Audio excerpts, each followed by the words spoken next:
as you consider your formal organization, if you forget there's an informal organization of connections and connectivity between your people that sits underneath the hierarchy, you're missing a trick, and you're missing an opportunity to get those people coalescing, connected, and helping you move change and transformation forward. When we think about formal and informal structures, I think that anybody who's ever worked in an office will understand the power of a grapevine. People who spread rumors, which can be very corrosive to any effort to try and move culture towards where we're trying to get to. We start from a point of view of the building blocks. This is how we're going to organize, and therefore the interactions might look like this. And we've got the formal, informal thing going on. And there'd be a number of people, and this is probably some of the root of the saying that culture will eat strategy for breakfast, which is that grapevine can be incredibly corrosive or very positive, depending on the stories that are told within that channel towards the strategic achievement of the organization. My argument used to always be is get the organization right, because culture ultimately is emergent. It's a set of myths, it's a set of ceremonies, it's a set of interaction phenomena that come after you've decided how you're going to put the pieces together. So not to say that it's the ultimate driving factor, but that there's a whole thing about how are you going to organize these groups of people, not just what do the boxes and wires on the page look like, but how are they put together? What are the rules that define how they're able to act, what they're able to do? And it was always deeply frustrating as a consultant to work with clients who would be like, we've got this statement of purpose that we really want to drive through. And I'm like, well, that's all well and good, but we need to figure out what you're actually driving in the first instance. Welcome, and thank you for joining me today. My name is Gary Newbury. I'm a senior executive on call, helping businesses in the make, move, sell flow of consumer goods and services. My purpose is to inspire business leaders, particularly those within the consumer products and retailing space, to think big, be bold, scale, adapt and win, one epic supply chain transformation at a time. There's additional content available through my website RetailAID.ca or on my YouTube channel RetailAID. Be sure to check it out.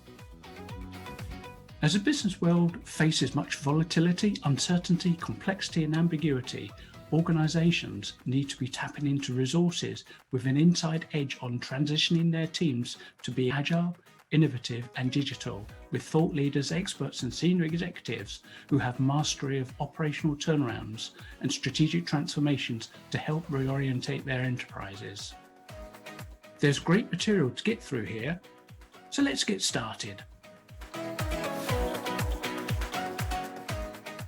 Welcome everybody to RetailAID. It's another great podcast with some fascinating people. Today we've got Jeff Roberts returning from previous podcasts, and also invited along a special guest, Hilton Barbour. Both of them have a strong bent around marketing, communications and culture, so it should be a really interesting conversation. Just for background, my name is Gary Newbury. I'm an award-winning advisor, interim executive and an authority on rapid transformation of retail supply chain and last mile performance. So over to you, Jeff. Thanks, Gary. My name is Jeff Roberts. Background-wise, I've spent most of my career in management consulting with a few years in-house, working primarily in organization design, business model development, and commercial strategy. And I'm Hilton Barbour. Gary, thank you so much for this invitation. I lead marketing for a Chicago-based change and transformation consultancy.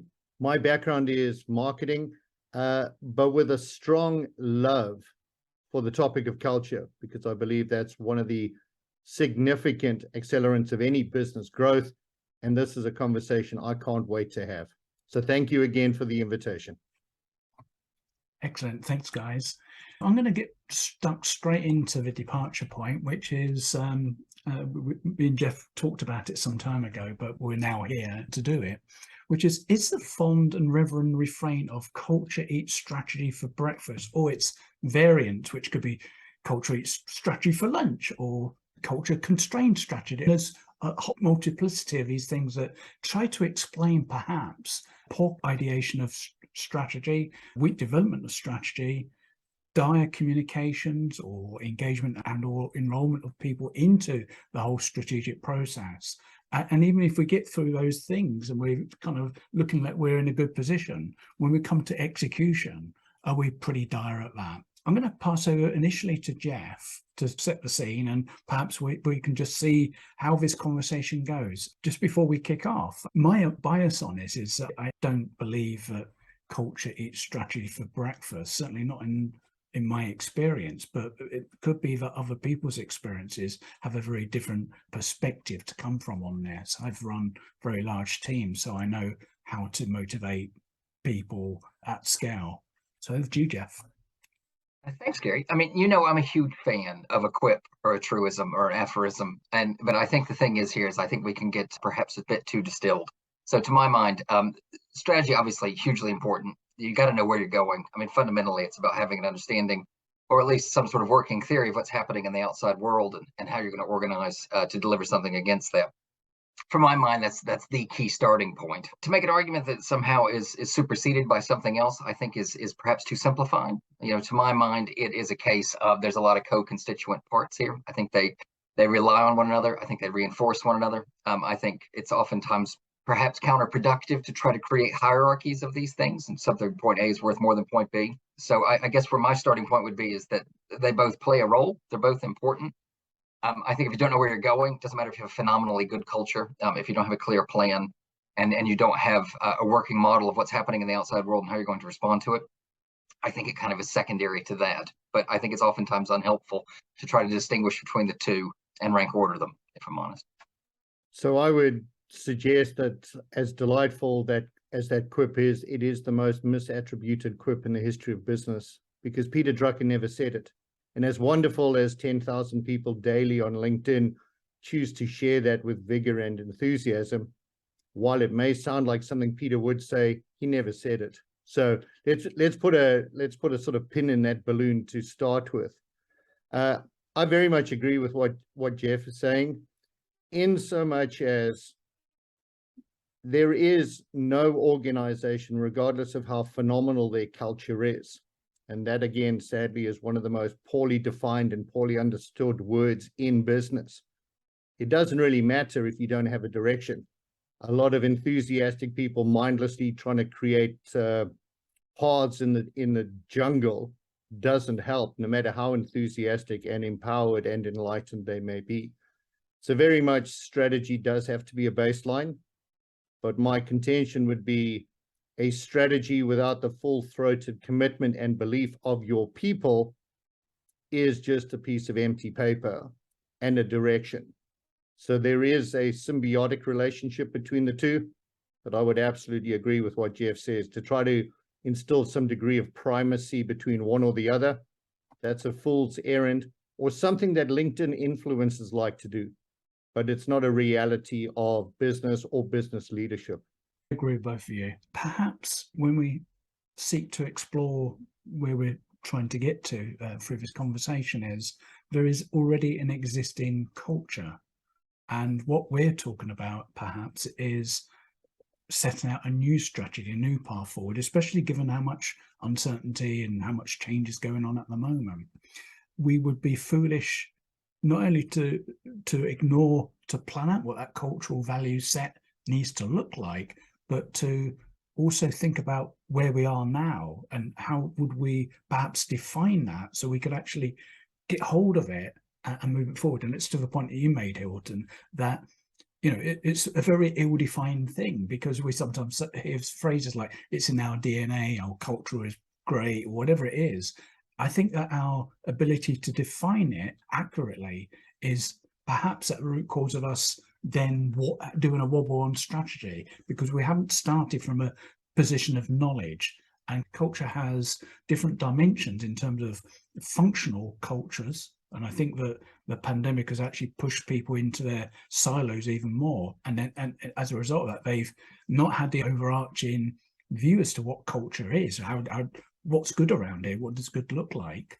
And therefore, because if we can't describe it carefully at that almost minutiae level, it's really hard to actually get from there to there, because we don't know what it is to start with.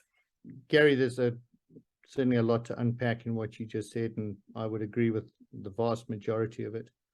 I think this, the sad reality is culture for many years, and I'm delighted to see that this perspective is changing. But culture for many years was considered the soft and fluffy stuff that HR did. Do we have some foosball tables? Do we have some ping pong? Do we have free lunch? Can we bring our dogs on Friday? And all sorts of malarkey like that, which really did a significant disservice to the critical nature of culture, which ultimately really is, if you want to put a sort of textbook definition on it, is how people act, behave, and make decisions inside an organization to forward a strategy. This silliness about considering culture is the soft side of business, again, undermines the reality of just how remarkably hard it is to get a group of individuals from disparate backgrounds, experiences, and history to actually lean into something called a strategy to move your business forward. So for anybody listening to this who buys into the culture equals the soft side, or culture equals foosball tables and work from home 5 days a week, you are fundamentally missing how important it is to get anything done in your company, whether that's a large strategic transformation or just getting a package to the door of a customer on Monday by 10 o'clock. That all relies on your people making the right decisions in concert with each other to move the peanut forward. Anything less, I think you are doing yourself, your organizations, your stakeholders, and your shareholders a disservice. If I were to come in after that, because I agree with that, and so as somebody who spent a large part of his early career doing organization design, somewhat of an imperialist on this, and so my argument used to always be is get the organization right, because culture ultimately is emergent, right? It's a set of myths, it's a set of ceremonies, it's a set of interaction phenomenon that come after you've decided how you're going to put the pieces together. So not to say that it's the ultimate driving factor, but that there's a whole thing around how are you going to organize these groups of people? And as part of that, I mean, not just what do the boxes and wires on the page look like, but how are they put together? What are the rules that define how they're able to act, what they're able to do? But also, what are the kind of things that you want to see emerge out of that, right? So not necessarily, because I wholeheartely agree with Hilton, it's not the softer side of stuff. And it was always deeply frustrating as a consultant to work with clients who would be like, we've got this statement of purpose that we really want to drive through. And I'm like, well, that's all well and good, but we need to figure out what you're actually driving in the first instance. And then what are they going to do to deliver that? So what does that look like? And being clear around some certain key ritual factors, I think, that come in. How do you respond to failure? How do you celebrate success? What does day-to-day look like? So what's just a day in the life look like? So to get things like that clear, because I think there's an idea that somehow they come down as wholes, as sui generis phenomenon that show up that somehow are indistinguishable or inseparable into parts, and that you just have to bestow it from upon high generally, and that it suddenly just sort of lays like a veneer over the organization, and suddenly people snap to. When in actuality, what I think takes shape is it's a series of small-scale myths, interactions. It's a whole set of things that go along that, depending on how you actually put these groups of people together to do things.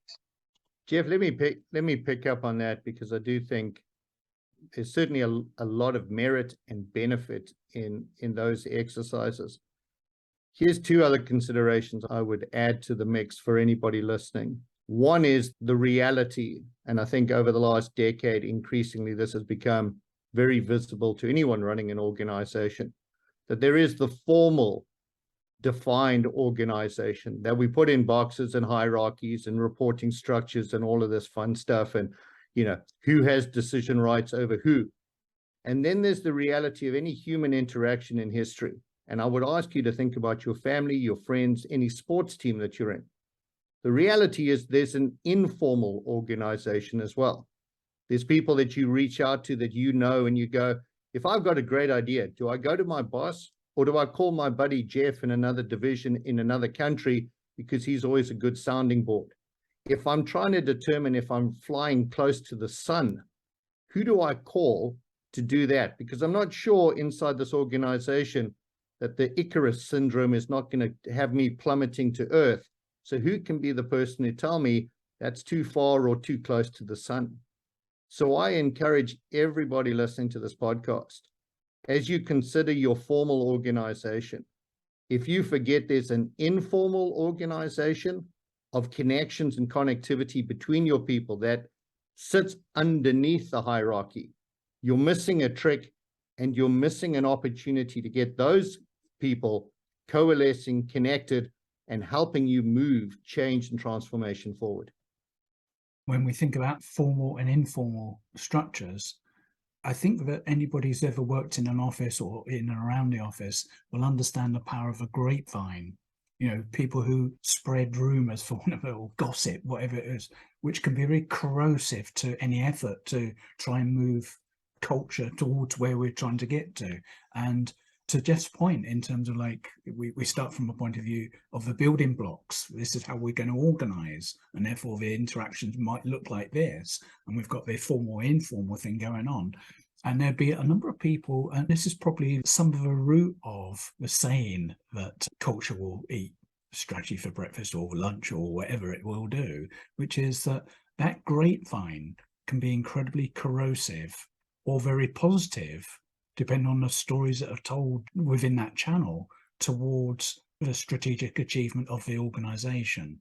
So I wonder if anybody's got any view about not just the informal structure, it's like the day-to-day stuff, but when people collect their thoughts to actually support effectively or not the strategy, because the grapevine is the cold face or when it's starting to go wrong or very right. Well, Gary, I think you're bang on, and certainly what Jeff was alluding to earlier, I think, is 100% accurate. Despite all evidence to the contrary, I'm at heart an optimist, and not a deep cynic about stuff like this. So my core belief is people within your organization will react positively to two things. One, do I know explicitly where we're going and why that makes sense? And two, what is my contribution to that? What do you need of me to ensure that that happens?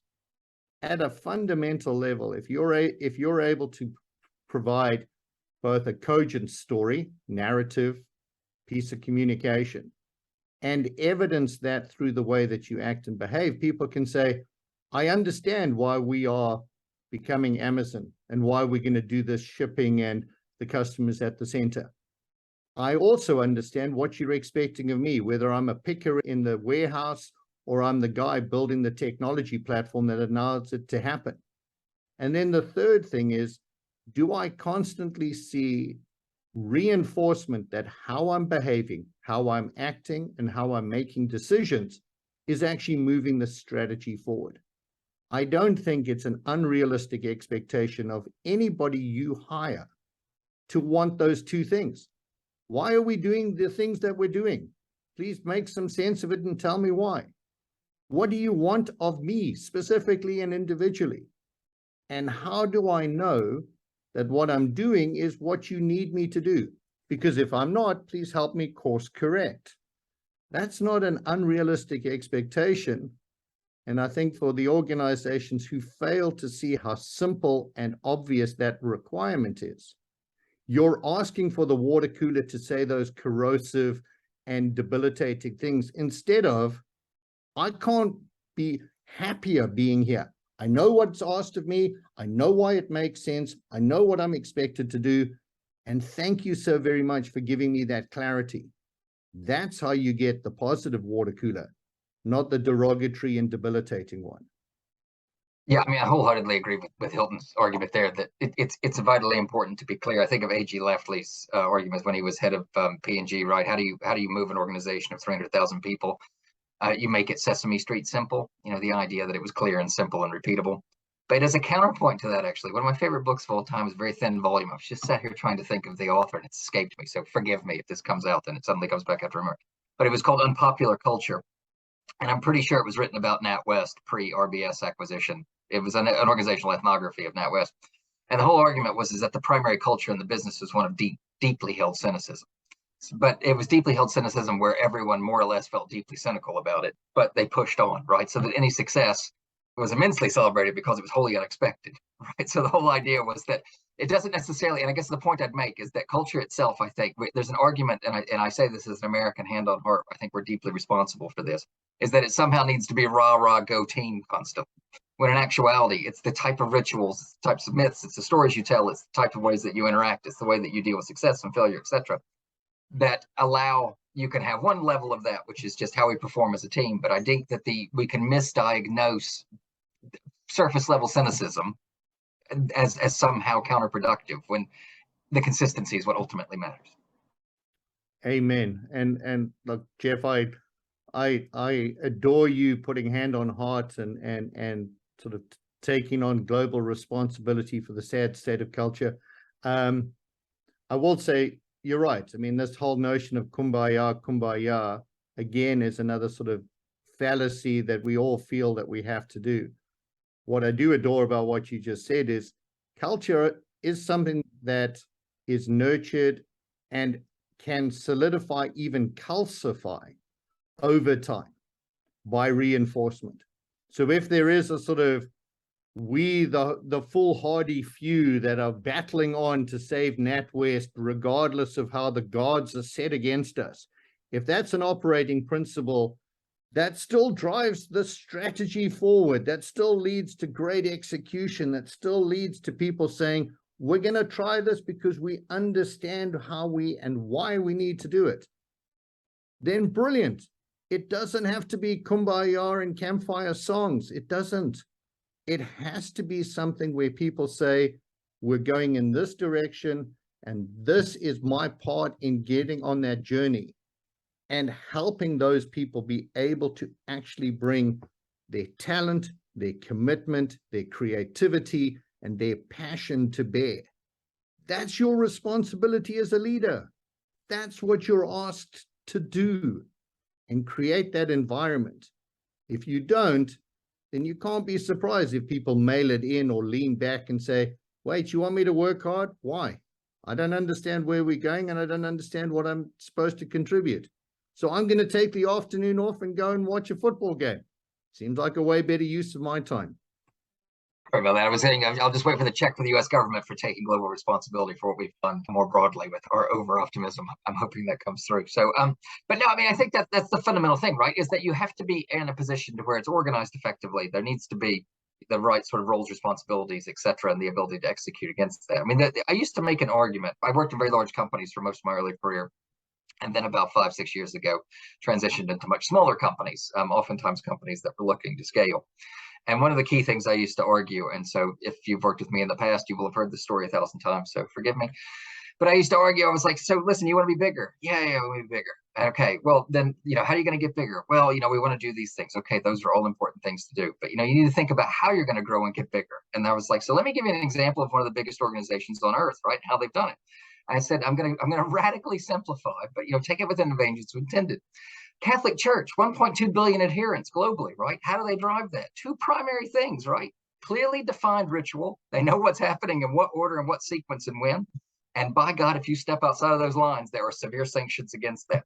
Now, I'm not saying it's all carrot and stick, but the reality is that being clear on what you're doing, how you're doing, and what happens when you fail to execute against that can be very powerful guardrails to keep you within how you want to do things. There's not one size fits all, but setting those out, I think, as stakes on the ground that say we're going to operate within these dimensions gives you some room to maneuver to where it doesn't have to be, we need foosball tables, or suddenly everybody's getting free lunch, or whatever the case may be. Adore that point about clarity and the Catholic Church. I think, sadly, in Canada, which is where Gary and I are situated, the Catholic Church is having a tough go of it at the moment, so perhaps not necessarily the poster child for culture and strategy executed effectively. But I think at the core of what you said, mate, is again the same things. Give me clarity. And again, you referenced A.G. Lafley earlier. One of my, I'm going to say, shining lights in the strategy arena, obviously you're well familiar with, is Roger Martin, who wrote one of my favorite books on strategy of all time, Playing to Win, co-authored with A.G. Lafley. And I actually had this exact conversation with him, and I came in full of, as they say, piss and vinegar to say, culture, culture, culture. And Roger, bless him, took a moment's pause and he said, I get it. But having executed strategy for many of the largest organizations globally, I can tell you right now, no strategy, everything else is just irrelevant. So it was a wonderful conversation, and I did appreciate Roger's candor and gentle nudging to say, has an organization got their strategy right? And by that, have they understood where they need to play and how are they going to win? Because the how they're going to win is the ignition point for culture, in my opinion. Your culture is a way you can win, but your culture deserves and requires you to tell them how they will contribute to the winning. That, again, is a leadership fundamental.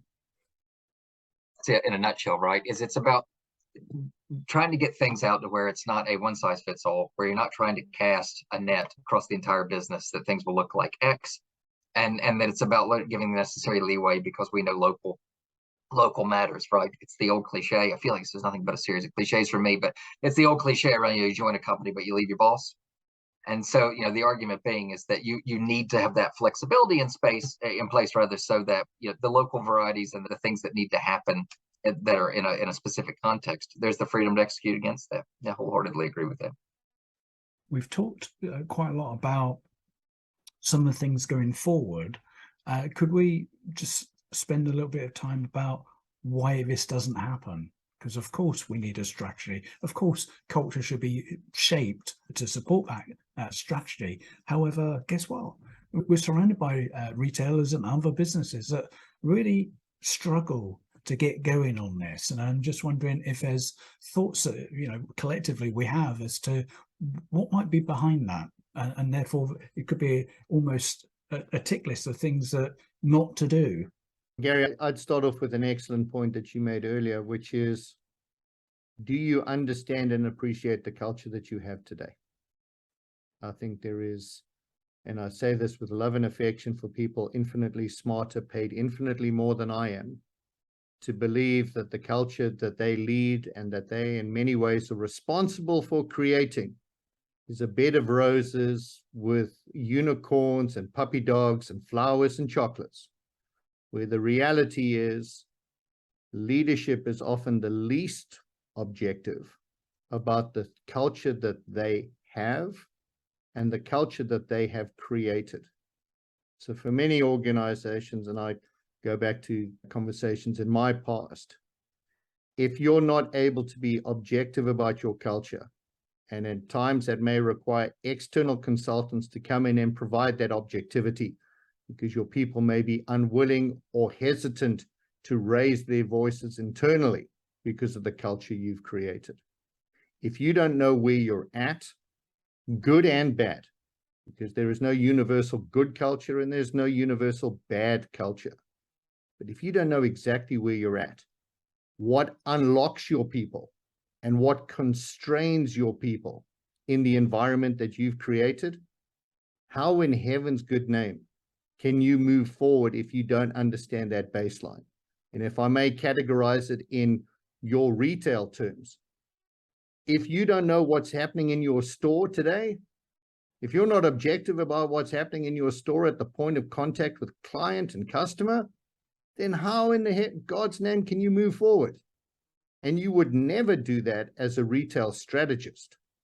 You would take that temperature gauge of your store performance and start to recalibrate. Why wouldn't you make the same attention to the culture inside your organization? Because that is also a component part of moving in any direction.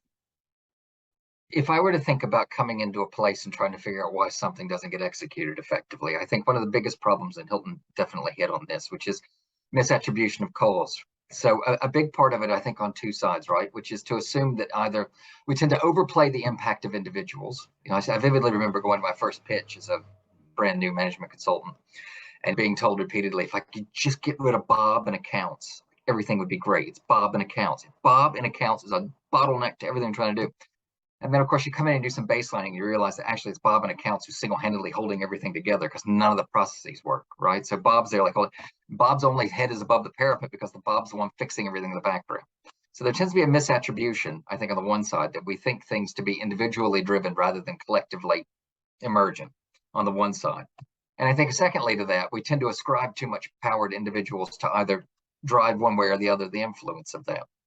And so that oftentimes has the negative and quite perverse effect of leading us into a position where we're unable to question management decisions or unable to question those that are in a hierarchy above us for various and sundry reasons. And I think that oftentimes, it leads to an environment to where things are either bad decision making or an inability to point out broken processes or bad design or ineffective communication, whatever the case may be. We find ourselves misascribing those activities to individual problems, but then not being able to solve them because we give individuals too much power, if that makes sense, because we put them up the chain.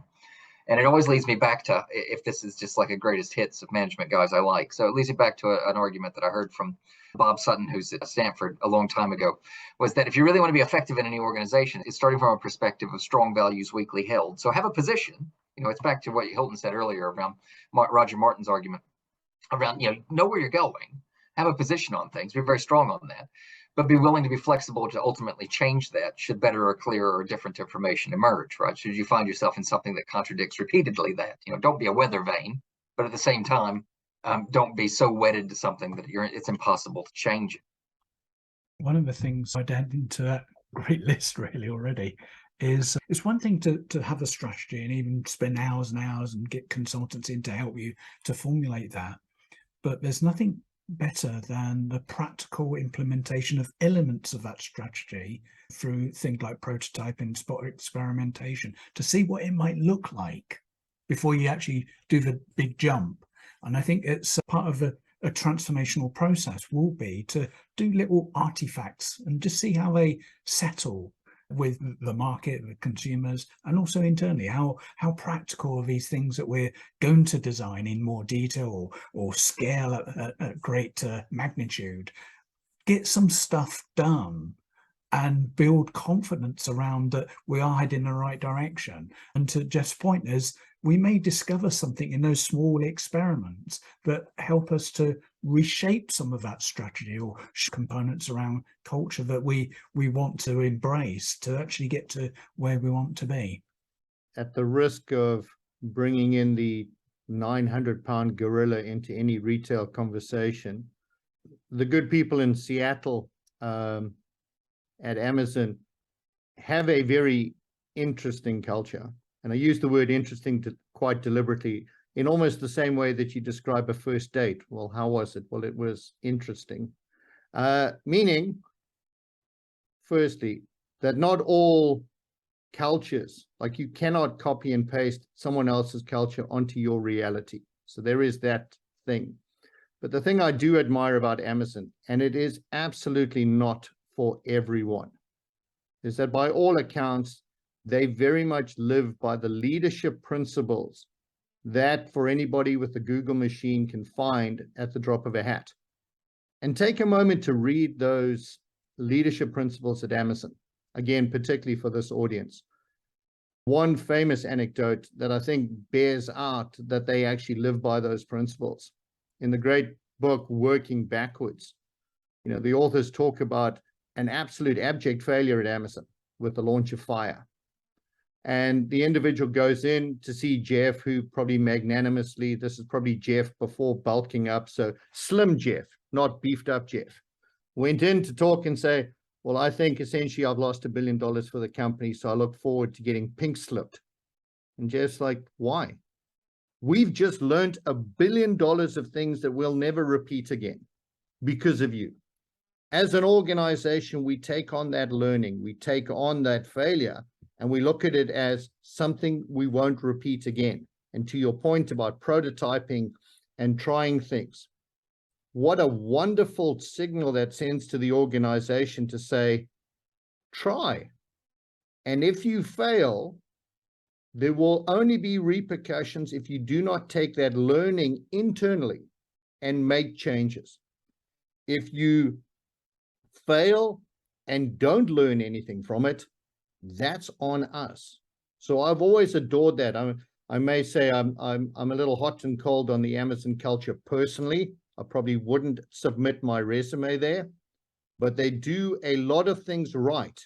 And I would suggest their market performance bears out that they do a lot of things right. And I think that's a critical one that Hilton raises, which is much the same boat. I think I'm much too blow hot and cold on it. But I think there's a couple of things there that are useful to take away. And I think that how do you learn from things that don't go well? But also they're very good at saying inside of a large organization, staying nimble. There's two pizza. The idea of the team sizes shouldn't exceed 2 pizzas. The idea that you could get a team together and feed them with 2 pizzas provides a nimbleness, I think, or an ability to do those kinds of experiments that you don't have when you're running, a 9,000 person manufacturing facility where everyone's defined into grades A, B, C and rigidly formatted there. And so it lends itself in environments like Amazon, where the idea is that you need rapid insight gain and translated into activity quite quickly. But I think, again, on the flip side, if you are trying to operate a manufacturing facility, and it's about identifying what works there as well, right? So it's about finding the right thing so, we know from Deming, small self-managed teams work quite well in those environments because you're able to improve more rapidly because they're closer to the actual activity. But I think it's the horses for courses argument that we came around earlier, which is about, and I think Hilton made this point quite clearly, which is don't wholesale try to copy someone else. Don't look over, because chances are you're going to see the bits you like and you're going to miss the bits that you don't, and you're not going to have the underlying organization out of which that grows anyway. So you're never going to be able to just wholesale copy paste in. But it's about actually looking around and saying, what do we do? What do we want to behave like? What are the kind of things that we would like to see that are happened here? Is it important for us to rapidly try things and fail? If you're making widgets, perhaps not. So maybe you don't need a culture that rewards entrepreneurialism when you're just creating the same thing over and over and over again. It's about finding different things that drive that. And I think oftentimes businesses get confused by saying whatever happens to be the interesting organization du jour. Right, so we're talking about Amazon because Amazon is incredibly interesting and very powerful at present. But this 15 years ago, we might have been talking about Microsoft, although still doing interesting things, aren't necessarily lauded in the way they once were. Or if we went back 25 years, it'd be GE. We'd be looking at what goes on there. So I think it's the idea of just taking a position to say, actually, what's actually going to work for us, and what kind of business are we in? Again, it comes back to that strategy side. But what kind of business are we in? What kind of space are we trying to operate? What are the right kind of rules? What kind of the myths? What kind of procedures? What kind of successes? What kind of failures make sense in that particular context? One of the things you just touched on there, Jeff, I almost wrote it down, which was in an organization, even one that's just doing widgets all day long, I'm sure that there's probably somebody, a small team in the back room trying to skunk work something new, because there's only a certain amount of longevity before the old product cycle kicks in and we're in decline. Would it be right to suggest that when we talk about culture, we might actually be talking about a multiplicity of cultures? That we want a culture to, in the operation, we want them to be very disciplined, get stuff done on time. Here's lots of reports, and we reward them on KPI performance. Over here, maybe in marketing, we want you to be highly creative, find new ways of explaining these widgets to create lots of enthusiasm. And over here, we might have, as I say, a skunk work, product development. We need new products because, as I said, this might not have much longevity for much longer. Would I be right in suggesting the whole area of culture within strategy thinking is that we might need to actually divide it up to say these are the different cultural components that are required across our business, maybe at functional level, maybe at other process levels, that need to be very carefully documented so we can actually set out clear plans to actually execute on those particular elements of culture. Gary, you've also hit on, again, one of the classic stereotypes and cliches of culture, this notion of some homogenous one entity, one size, one t-shirt fits all, that all of us will shrug on the Microsoft t-shirt today and boldly charge into the cloud or whatever Satya is determined is the next mountain to conquer. Well, the reality is you're absolutely right. There are subcultures that exist in every single organization. And frankly, I would imagine there are subcultures that exist in an organization of 100 people, because to your point, the requirement of functional groups, be they engineers, new product development people, sales people, call center people, marketing people, finance people. I mean, I can't imagine anyone listening to this would want creativity from their finance team. Nor would I imagine if in the classic reference point, you're running a nuclear reactor, would you want your, the people, the engineers running a nuclear reactor, or your airline to be full of, let's try this because it seems like a great idea today. And I read it on Business Week last night and it works for this startup in the Valley. Of course not. I mean, that's absolute lunacy. But I think the maturity of the comment that you just raised is again back to a fundamental requirement of what is required for our strategy to succeed, what is required of our people to contribute to the success of that strategy. What do we need of them? Do we need them to make quick decisions, or do we need them to make considered and collaborative decisions? Do we require them to think creatively, or do we require them to pay attention to the smallest minute detail? How do those behaviors allow us to succeed? And if you think that people will work it out by themselves, I think, again, that's a dangerous fallacy. So again, this goes back to that original thing. If you think this is the soft side of business, I think you've been asleep at the switch or living in a cave. This is probably the hardest thing that any leader can do, but it is the most critical thing to do if you want to have any chance of success. I feel like that's the perfect endpoint. I can't add anything to that. That's ideal. There's been some incredibly powerful messages during this conversation, including different perspectives on this most difficult thing called culture and how it interacts with strategy to get us to where we need to be. So I'll just bring this to a close and thank Hilton, Barbour, Jeff Roberts and myself, Gary Newbury, and hope the people listening have really got some great value out of this conversation, and maybe have sparked them to say, that's why it didn't work. It's not this one-off statement that covers everything. It's like there were some interesting pieces that we could have done better, and we will do better going forward. So thanks everybody for listening in. Another fascinating conversation with some fascinating perspectives and people. So join next time. Thank you. Thank you for listening today. I hope the information has been valuable for you and your team. You can connect with me via the website retail.ca and go to the contact page, or via LinkedIn by typing linkedin.com/in/last-mile. Look forward to hearing from you and playing an active part with your supply chain and your business's transformation as you start to act boldly, think big, scale, adapt, and win.